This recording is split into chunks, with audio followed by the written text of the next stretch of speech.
हां नमस्कार. Mastan sir math स्टडीमध्ये आपलं सर्वांचं स्वागत. चॅनलला सबस्क्राईब किंवा लाईक केलं नसेल तर सबस्क्राईब करा, जास्तीत जास्त शेअर करा, कारण पुढचे अपडेट तुम्हाला मिळून जातील. आता गणित विषय, तुमचा जो गणित विषय B.Ed 4th सेमिस्टर गणित विषयावर जे काही महत्त्वाचे प्रश्न येणार आहेत त्याच्यावर आपण मेथडवर चर्चा करणार आहोत.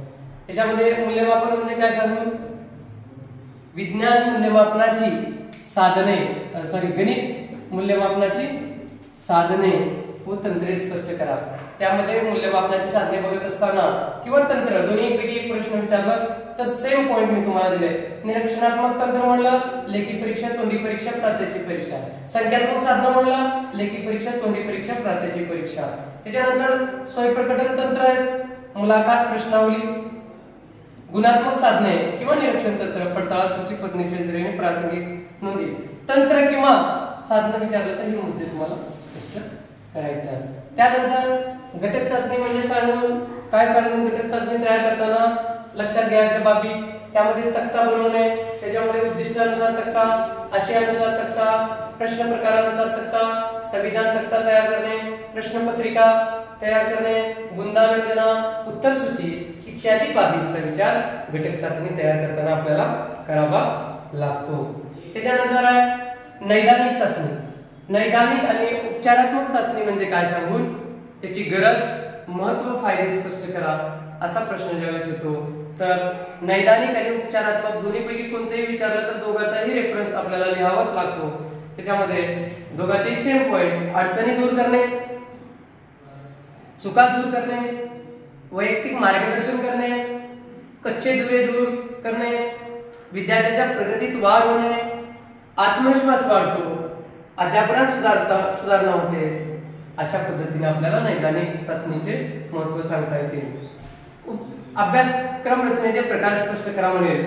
त्याच्यामध्ये ऐतिहासिक पद्धत असेल, प्रतिकेंद्रित पद्धत आहे, घटक पद्धत आहे, समकेंद्री पद्धत आहे, रेषीय पद्धत आहे, समकालिक पद्धत आहे, अनुभव केंद्रित पद्धत आहे. अशा पद्धतीने अभ्यासक्रम रचनेचे किंवा अभ्यासक्रमाचे प्रकार आपल्याला सांगता येईल. त्यानंतर संरचना म्हणजे काय सांगू, संरचनेचे फायदे स्पष्ट करा असं म्हणेल गणिताचे. मग त्याच्यामध्ये मुद्दे, फायदे काय, संपूर्ण गणित विषयाची माहिती एका दृष्टिक्षेपात मिळते, संपूर्ण घटकाची माहिती एका दृष्टिक्षेपात मिळते, अध्यापन पद्धतीत कोणत्या वापरायच्या याची माहिती मिळते, संबोध तत्व नियम हे कळतात, विषयाचे ज्ञान कळतं, मूल्यमापन करता येतं, शिक्षकाला दिशा मिळते आणि एका दृष्टीत विषयाचं ज्ञान होतं. हे आपल्याला संरचनेच्या संदर्भामध्ये म्हणजे संरचनेचे महत्त्व आपल्याला सांगता येईल. आणि राहिला चौथा घटक. चौथ्या घटकामध्ये चौथा घटक तुम्हाला जनरल आहे, म्हणजे 7वी 8वी 9वीचे वर आधारित सिलेबसवर आधारित प्रश्न विचारले जातात. तरी पण त्याचे इम्पॉर्टंट क्वेश्चन सांगतो, बाकी जनरल तुम्हाला लिहिता येते. त्रिकोणाचे प्रकार स्पष्ट करा, संख्येचे प्रकार स्पष्ट करा किंवा चौकोनाचे प्रकार, असे 2-3 प्रश्नांपैकी एक प्रश्न परीक्षेला येऊ शकतो. अभ्यासपूर्वक उपक्रम म्हणजे काय सांगून त्याचे गरज, महत्त्व किंवा आवश्यकता, फायदे स्पष्ट करा असा प्रश्न आहे. त्यावेळेस आपल्याला असं सांगता येईल सर्वांगीण विकास, कलागुणांना वाव, ज्ञानात वाढ, आवड अभिरुची, आत्मविश्वास, उद्दिष्ट, क्षमतेचा विकास, मनोरंजनातून अध्ययन आणि बौद्धिक विकासाला चालना, हे मुद्दे आपल्याला सांगता येतील. त्यानंतर आपल्याला असं सांगता येईल गणितातील विविध अभ्यासपूरक उपक्रम स्पष्ट करा. त्यामध्ये गणितीय खेळ आहे, गणितीय जत्रा, गणितीय प्रदर्शन, गणितीय प्रश्नपेढी असेल, गणित मंडळ आहे आणि गणितातील विविध आकार बनवायला लावणे, गणितातील वेगवेगळे चिन्ह संग्रहित करणे, गणित दिवस साजरा करणे, गणित शास्त्रज्ञाच्या जयंत्या साजरा करणे इत्यादी महत्त्व इत्यादी पॉइंटच्या माध्यमातून आपल्याला अभ्यासपूर्वक उपक्रम लिहा म्हणलं की ते लिहिता येतं. आता गणित मंडळ म्हणजे काय, त्याची रचना आणि त्याचे महत्त्व स्पष्ट करा असं विचारलं. गणित मंडळाची रचना कशी असते, एक अध्यक्ष असतो, उपाध्यक्ष असतो, एक कार्यवाहक असतो, उपकार्यवाहक असतो, खजिनदार असतो आणि प्रसिद्धी अधिकारी असतो.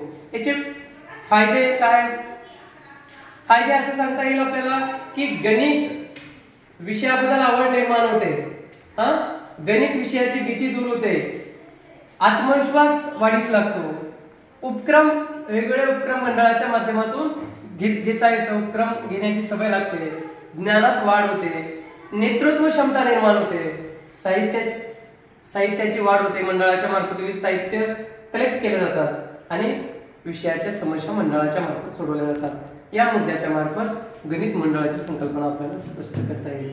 आता गणितीय प्रदर्शन किंवा गणितीय जत्रा किंवा जत्रेचे महत्व जर विचारलं किंवा आवश्यकता विचारलं तर आपल्याला हे मुद्दे सांगता येईल।